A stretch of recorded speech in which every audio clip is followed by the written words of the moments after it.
YTN 라디오의 신율의 뉴스 정면 승부 4부 시작합니다. 제가 늘 드리는 말씀이지만 유튜브 들어가셔서 YTN 라디오 구독해 주시고요. 신율의 뉴스 정면 승부 좋아요, 댓글 부탁드리겠습니다.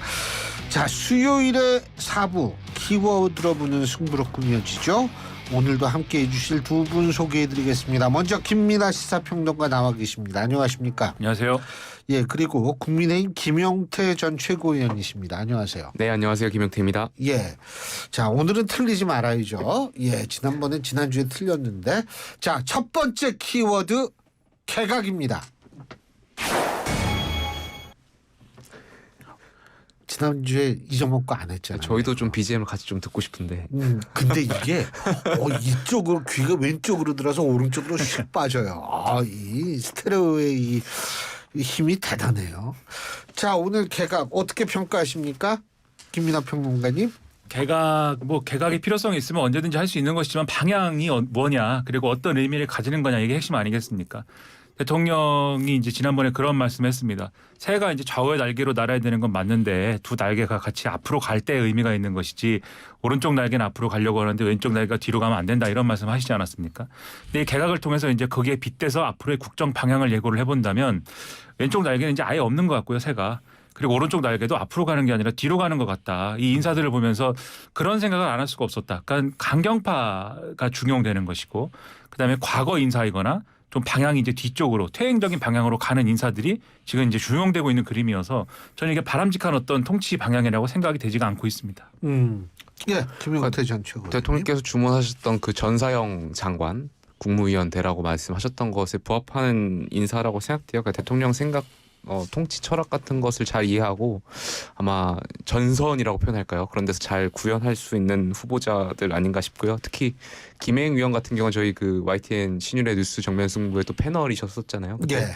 청취자 여러분들 장관을 배출한 프로그램. 우먼스 파이터 들으시면서 참 잘 싸우시는구나 뭐 이렇게 느끼시는 분들 굉장히 많으셨을 텐데 좀 스파르타형 장관들 아닌가 생각됩니다. 아니, 최고위원도 배출을 했어야 되는데 그거 좀 아쉽네요. 아니, 이제 최고위원 또 이제 우리가 다른 쪽에 배출이 되겠죠, 그죠? 예. 근데요. 지금 오늘 세 분 중에 청문회 누가 제일 뜨거울 거라고 보세요? 야, 이거 참 우열을 가리기가 어렵습니다. 왜냐하면은 유인촌 특보 같은 경우 문체부 장관 후보자의 경우 할 말 굉장히 많을 거고, 야당이 이명박 정권 시절부터 있었던 여러 가지 의혹이라기보다는 그때도 이제 뭐 불갈이라든가 뭐 장악이라든가 이런 얘기들이 여러 가지가 있었지 않습니까?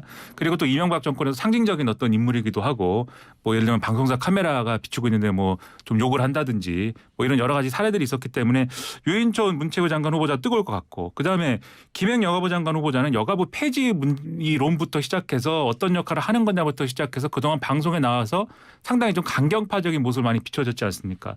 그런 것들에 대해서 여가부 역할과 더해서 이 김행 후보자의 리더십과 관련된 논란이 상당히 클 것 같고, 그래서 여기도 뜨거울 것 같고, 그다음에 이제 신원식 의원, 그러니까 신원식 국방부 장관 후보자의 경우에는 이분도 굉장히 할 말이 많거든요. 그러니까 오늘 뭐 보도된 거 이런 걸 보면은 그동안 태극기 집회 이런 데 나가서 예를 들면 촛불 시위는 반역이다 뭐 이런 말씀도 하고, 그다음에 지난번에 잼버리 사태 때는 그때 전북연맹이 이제 그 어떤 성폭력 이런 문제를 이제 퇴소하는 과정에서 이게 뭔가 대한민국을 망신 주려는 음모이다, 뭐 이런 식으로 주장을 해서 어떻게 보면 혼남 혐오 이런 것들을 또 좀 일으킬 수 있는 발언도 하고 여러 가지로 부적절한 말을 한 데다가 과거에 이제 중대장 시절에 그 이제 의문사와 관련돼서 사실은 이제 포탄을 오인 사격 때문에 이제 사망한 사건인데 이것을 이제 불발탄을 잘못 다뤄서 사망한 사건으로 이거를 왜곡시킨 거 아니냐, 이 문제가 있는 거지 않습니까? 그래서 이분도 굉장히 뜨거울 것 같고, 종합을 하면은 이게 야구로 따지면 하나도 걸을 타선이 없다. 굉장한 올스타전이 될 것 같습니다. 어떻게 보세요? 이제 뭐 정치권이 정쟁을 넘어서 이제 전쟁 상황인 것 같은데 새 후보자의 인사청문회 모두 다 저도 전쟁터가 될 것 같고요. 근데 또 후보자 세 분 다 호락호락하게 또 이렇게 수비형이기보다는 또 후보자로서 또 공격형 후보자이시기 때문에 또 야당 청문위원을 향해서 또 같이 공격하시지 않을까 또 우려가 되는데, 저는 신원식 그 내정자에 대해서는 이런 말씀을 드리고 싶어요. 신원식 과거에 장군도 하셨고 또 작전본부장, 합참 작전과장, 작전본부장 하시면서 자타가 공인하는 나름대로의 저는 군사 전문가라고 생각돼요. 굉장히 훌륭하신 분이라고 생각되는데 김민하 평론가 지적하셨던 대로 과거에 이제 신원식 의원께서 그런 보수 집회에 가셔서 과격했던 발언들이 있거든요. 그런 거에 대해서는 한번 사과하실 필요가 있다라고 생각되고 두 번째로 이제 이념에 대해서는 좀 장관이 되시면 사실 이념적인 것보다는 강한 군대, 북한하고 만약에 정말 전쟁의 유사시가 벌어진다면 정말 이길 수 있는 군대를 만드는데 집중하실 수 있도록 좀 본인의 어떤 실무 경험이라든지 군사 행정에 대한 부분에 있어서 좀 두각을 보여주셨으면 좋겠다라는 말씀을 드리고 싶습니다. 예. 근데 이게 여러모로 좀 예. 뭐랄까요 우려가 되는 것은 예를 들면 지난 정권에서 송영무 국방부 장관이라든가 이런 분들에 대해서 예를 들면은 이 상부의 눈치를 너무 봤다. 그러니까는 그 당시 정권 눈치 보고 여러모로 이제 하지 말아야 될 일을 한 거 아니냐. 뭐 이런 의혹을 지금도 얘기하는 거잖아요. 지금 국민의힘에서 예를 들면 뭐 그 당시에 이제 기무사 관련 문건 얘기라든지 뭐 여러 가지가 있지 않습니까? 그러니까 결국 정권하고 코드가 맞는 국방부 장관이 가져올 여러 가지 이제 군에 대한 어떤 혼란, 군 내에서의 혼란상 이런 것들이 나중에 두고두고 이제 문제가 되는 건데 지금 예를 들면은. 신원식 의원의 경우에는 국회의원인 것이고 제가 국회의원은 근본적으로 하지 말아라 이게 아니라 그리고 국회의원인데도 굉장히 정치적으로는 민감할 수밖에 없는 얘기들을 쭉 해온 역사가 있는 거고 또 대통령이 그러면 이종섭 국방부 장관하고 지금 신원식 의원하고 비교를 했을 때 뭐가 더 나아서 그러면 신원식 의원을 선택하는 것일까라고 봤을 때는 이종섭 국방부 장관보다는 훨씬 더 지금 코드가 맞기 때문이 아니냐 이런 생각이 드는 거지 않습니까? 강경파이기도 하고 여러모로. 그런 신원식 장관이 만약에 탄생했을 때 또 군이 그런 어떤 정권과의 코드 맞추기라든가 이런 쪽으로 흘러버리면 그런 쪽으로 기울어져 버리면 과연 군대가 지금 뭐 나라를 지켜야 되고 뭐 북한의 어떤 여러 가지 도발이라든가 이런 거에 대해서 강군이 돼야 되고 이런 뭐 목표가 있는데 그 목표의 방점이 찍히기보다는 그런 과거에 되풀이됐던 혼란상이 다시 벌어지는 거 아니냐 이런 우려가 들어서 이 과연 적절한 인사인지에 대해서는 저는 큰 우려를 갖고 있다 이런 말씀을 드리는 겁니다. 뭐 국방부 장관이 되셔서 저 북한 정권과 싸우셔야지 야당 의원들하고 싸우시겠습니까? 저는 기우라고 생각되고요. 그러니까 장관이 되시면 또 달라지실 거라고 저는 생각해요. 그런 부분에 있어서 좀 잘 바뀌실 거라고 생각되고 다만 저는 말씀하신 대로 이종섭 장관에 대해서 이제 지금에 와서 왜 바꾸지라는 국민들의 의구심이 좀 있을 수 있어요. 근데 물론 오늘 대통령 비서실장은 이제 박정훈 대령과는 무관하다 뭐 이런 말씀하셨는데 아무리 그래도 이제 국민들께서는 그래도 그 해병대 사건하고 연결지어서 생각하실 수밖에 없기 때문에 저는 정권 차원에서 그 박정훈 대령권을 고소를 취하한다든지 좀 마무리가 되었으면 좋겠어요. 그리고 국민들께 좀 설명을 하고 넘어갔으면 좋겠어요. 그렇게 넘어가야지 신원식 의원에 대한 인사청문회 과정이라든지 이런 것이 전 잘 매끄럽게 이루어지지 않을까에 대한 생각도 있습니다. 그 부분도 대단히 이해가 안 되는 대목인데 말씀하신 게 그러니까 사실 이 국방 라인을 이제 좀 교체를 하고 NSC 2차장하고 등등을 교체를 하고 국방비서관 등을 교체를 하고 그다음에 이제 이종석 국방부 장관도 교체를 할 것이다. 후임은 신원식 의원이 유력하다라는 보도는 나온 지 꽤 됐습니다. 그런 단독 보도 막 이렇게 시작해가지고 여러모로 이제 언급이 됐는데 그때 교체 대상이냐 등등에 대해서는 아무도 사실 확인 안 해줬어요. 이종석 국방부 장관도 거기에 대해서 이런 방법 없었는데 그렇게 쭉 되는 시점은 그렇게 쭉 기사가 나오던 시점은 지금 말씀하신 해병대 그 사건 이후로 이게 뭔가 뭐 야당은 지금 꼬리 자르기라고 하는데 어쨌든 이거의 어떤 부적절함이라든가 그런 것들을 지금 고려한 인사를 지금 모색하는 거 아니냐 이런 전망들이 나오던 때거든요. 근데 그때는 얘기를 안 하다가 민주당이 이종석 국방부 장관을 이 문제로 탄핵을 할 것이다라고 하니까 기다렸다는 듯이 이제 이종석 장관이 탄핵을 한다고 하니 그럼 탄핵 소추가 들어가면은 직무가 정지가 돼서 국방에 이게 좀 빈 공간이 생길 수가 있으니 그것을 막기 위해서는 내가 사의를 표명해야 되겠습니다. 이렇게 얘기하면서 지금 그러니까 울고 싶은데 뺨 때려줬다는 얘기가 있지 않습니까? 그러니까 나는 뺨을 굉장히 지금 세게 맞았습니다. 이렇게 주장을 하고 있는 거예요. 근데 이게 정직한 태도냐? 그 만약에 더군다나 후임도 신원식 의원인 게 지금 다 확인이 이제 된 거 아닙니까? 그 이전에 이 교체 가능성이 있고 후임이 누구다라고 하는 보도가 다 맞는 얘기 아닙니까? 그러면 그럼 그때 이미 교체를 고려하고 있었는데 왜 이 야당의 탄핵 핑계를 대면서 이 교체의 필요성을 지금 얘기를 하는지 그런 게 이해가 안 되는 거예요. 그런 게 이해가 안 되니까 다른 이유가 있는 거 아니냐. 그 다른 이유라는 거는 결국 이 해병대 사건이 핵심 아니냐 이렇게 되는 것이기 때문에 그것에 대해서 제대로 해명을 하든지 지금 뭐 김영태 전 최고 말씀하신 대로 마무리를 짓든지 이런 것들이 대단히 아쉽다라는 겁니다. 저는 지금 너무 감동이 와서요. 이 소리가 잘 안 나옵니다. 감동이요. 어떤 감동이? 예. 김용태 전 최고위원이 말입니다. 오늘 청취자 여러분과의 약속을 못 지킬까 봐 차를 버리고 뛰어왔답니다. 잘 버렸다고요? 막 감동의 물결이 막 저는 너무 막 그냥 물밀듯이 몰려와가지고 야 진짜 이 약속을 지키는 정치인. 와, 이 참 대단하세요. 갑자기 진짜 아니 근데 전혀 김민하 평론가님은 감동을 느끼는 모습이 아니에요. 네, 아니 저는 이럴 때 이제 나는 뭐 버린 거 없나 이렇게 생각을 하는 거죠. 나는 뭐 뭔가를 버렸어야 되는데 나도 그래야 칭찬받는데. 와, 수고하셨습니다. 아유, 뛰어오는 줄 몰랐어요. 비가 와가지고 또 차도 많이 막히고. 이야, 진짜. 돈을 좀 버리고 왔습니다. 돈을 좀 버리고 택시비 이런 거를. 어떤 돈을. 네. 또 감동이에요. 예. 저는 사실은 이게 근데 요새 유난히 차가 많이 밀려요. 진짜로.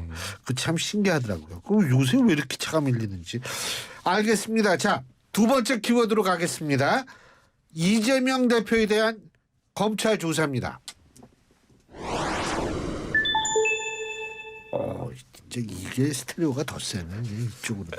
예. 근데 자, 이재명 대표가 추가 검찰 조사를 받았는데 항상 얘기하는 게 왜 불렀는지 모르겠다 이렇게 얘기를 하는데 어떻게 들으셨습니까? 우리 김용태 전 최고위원. 본인께서 그 피의자 신문 조서에 날인은 안 했고 서명을 안 하셨기 때문에 본인이 자처한 수사 아닌가 생각되고요. 그러니까 검찰 수사기관이 제대로 증거를 제시하지 못했다. 이제 여론전에 나서시는 것 같은데 저는 동의할 수는 없어요. 왜냐하면 이재명 대표께서 경기지사 시절에 분명히 이 경기도가 2019년도에 그 쌀 10만 톤을 북한에 지원한다는 그 공문에 본인께서 도지사 결재를 하셨고, 물론 그것이 지금 기억나지 않는다는 식으로 이제 변명하고 계시지만 결재하신 것이 분명한 사실이고, 두 번째는 그 SNS에 당시 이화영 지사 관련해서 이 홍보 치적을 굉장히 많이 하셨어요. 이재명 그 당시 지사께서. 근데 이것조차 기억이 나지 않는다면, 아니 전 정치인이 본인이 결재하고 본인이 올린 글을 기억하지 못하면 정치를 왜 하십니까? 그러니까 안면인식 장애가 있다는 비판을 받으신다고 본인께서도 말씀하셨지만 뭐 정말 기억 상실 장애가 있으신 거 아닌가에 대한 생각도 있고요. 저는 이재명 대표에 대한 검찰 수사는 빨리 끝내서 저는 이 부분이 빨리 끝나고 이제 법정을 빨리 가셔가지고 국민들의 어떤 그런 피로감이 좀 빨리 끝났으면 좋겠습니다. 예, 저도 마찬가지인데 이재명 대표 무슨 뭐 수사 얘기 그다음에 뭐 대장동부터 시작해서 백현동 뭐 이 대북 송금 등등의 얘기 이런 얘기를 거의 지금 2년째 하고 있는데 어딜 가든 뭐 때만 되면 이 얘기를 하는 거예요. 그러면 얘기하는 사람도 지겹고 듣는 사람도 지겹지 않겠습니까? 그래서 좀 이번에는 어쨌든 마무리를 짓자 이런 생각인데 이재명 대표가 뭐 검찰에서 왜 불렀는지 모르겠다라고 얘기하는 거는 뭐 증거를 제시를 안 하더라 뭐 이런 거지 않습니까? 근데 저는 뭐 예를 들면 검찰에서 뭐 필요가 없는데 불렀겠습니까? 절차적으로 필요하니까 부른 것이고 검찰은 어쨌든 증거는 다른 증거들도 여러 가지를 갖추고 있다라고 지금 주장을 하는 중이에요. 그래서 이런 것들은 기소되는 내용이라든가 이후 재판 과정을 보면은 이게 실제로 그런 건지 아닌 건지는 확인이 될 거라고 보고요. 그걸 보고서 얘기하면 된다고 생각하고 다만 이재명 대표가 이렇게 얘기를 하는 의도는 있겠죠. 그건 정치적 의도일 것 같은데 근데 제가 볼 때는 이거를 김용태 전 최고위원이라든지 다른 사람들 들으라고 하는 얘기가 아니라 민주당 지지자들 들으라고 하는 얘기죠. 그러니까 지금 검찰의 어떤 수사나 이런 것들이 부당하다라는 맥락을 강화를 하면서 자신을 단식을 굳이 선택한 이유나 이런 것들도 다 마찬가지 아니겠습니까? 지지층한테 지켜달라 이 메시지를 계속해서 보내고 있는 것이기 때문에 이런 메시지가 결국 민주당의 앞으로의 행보, 태도 그리고 그런 것들이 총선에 도움이 되느냐 이걸 기준으로 보고 평가를 해야 되는 상황이고 그 평가가 이런 이제 흐름으로 가면은 별로 좋지 않게 될 가능성이 있다라고 보여서 이런 흐름으로 계속 갈 거냐에 대해서 저는 상당한 의문이 좀 있습니다. 근데 저는 예. 이 이재명 대표 수사를 보면서 정치권의 언어를 보면서 굉장히 전쟁터 같다. 정쟁을 넘어서 진짜 전쟁 같다. 그 누가 그러셨죠? 그 야당 의원들이 뭐 당신들의 아가리에 뭐 넣어질 수 없다 이런 발언을 하시고 다음 정권에는 당신들이 저 소굴에 들어갈 것이다 뭐 이런 보복성 발언까지 하시고 정치권이 지금 너무 과열되어 있는 추석 앞두고 과열되어 있는 것 같아서 정말 전쟁 오징어 게임 같구나. 정치권이 정말 정치적으로 누구 하나 사망해야 정말 끝나야 되는 전쟁이구나 이런 생각도 들고 좀 아쉽습니다. 전반적으로. 근데 체포동의안 넘어올 거라고 보시는 거죠? 그건 당연히 그렇겠죠. 왜냐하면 검찰 입장에서는 이런 수사를 했는데 핵심적인 피의자 이재명 대표를 핵심 피의자로 보고 있는 거지 않습니까? 검찰은 핵심 피의자에 대해서 그냥 이렇게 뭐 조사를 이런 식으로 해서 뭐 불구속 기소한다 이런 건 있을 수 없는 일인 것 같고 구속영장 청구를 할 것이고 그러면 구속영장 청구를 뭐 언제 하겠습니까? 이번 주나 뭐 해서 하겠죠. 이번 주나 다음 주에 하겠죠. 그러면 이렇게 될 경우에는 체포동의안을 결국은 이제 본회의 중에 처리해야 되는 상황이 회기 중에 처리해야 되는 상황이 오는 것이기 때문에 당연히 이제 체포동의안은 처리할 수밖에 없게 되는데. 근데 지금 상황에서 이재명 대표는 단식을 중단을 안 하지 않습니까? 아마 체포동의안 처리할 때도 계속 단식을 하면서 누워 있거나 아니면은 병원에 실려갔거나 이런 상황이겠죠 아마도. 그렇게 됐을 때 지금 이제 민주당 의원들이 대표가 그런 지경에 있는데 우리는 뭔가 방탄 이미지를 벗어야 되기 때문에 불체포 특권을 포기해야 되기 때문에 이 체포동의안을 우리는 뭐 가결을 시킵시다 이렇게 판단할 수가 있겠느냐. 그렇지 않을 거라고 저는 그렇지 않을 가능성이 상당히 높아졌다고 생각이 되고 이재명 대표도 단식 돌입할 때 본인이 얘기하지 않았습니까? 이게 구속 사안이라고 생각하느냐. 지난번에 민주당은 의원총회를 통해서 정당한 영장 청구에 대해서 불체포 특권을 포기하는 것이지 뒤집어 얘기하면 정당하지 않은 영장 청구에 대해서는 응하지 않는다라는 취지의 기조를 세운 거잖아요. 그러면 이걸 다 엮어서 보면은 지금 검찰 수사도 이유가 없는데 불렀고 뭐 그게 무리한 수사다라고 다 얘기를 하고 있으면 정당한 영장 청구가 이게 아닐 거 아닙니까? 그러니까는 네. 부결시키는 쪽으로 점점 가능성은 커지고 있을 수밖에 없는 거다. 그게 도움이 되겠느냐라는 의문이 저는 있는 거예요. 어떻게 보세요? 이재명 대표가 본인의 단식이 방탄 단식이 아닌 것을 말씀드리려면 결과적으로 대표가 말씀하셔야겠죠. 체포동의안이 온다면 민주당 의원들한테 영장실질 심사를 받을 수 있게 가결시켜달라. 본인이 본인 입으로 말씀하시는 방법밖에 없다라고 저는 생각됩니다. 그게 유일한 방법인 것 같습니다. 지금으로서는. 근데 과연 하겠느냐. 단식을 해서 누워 있는데.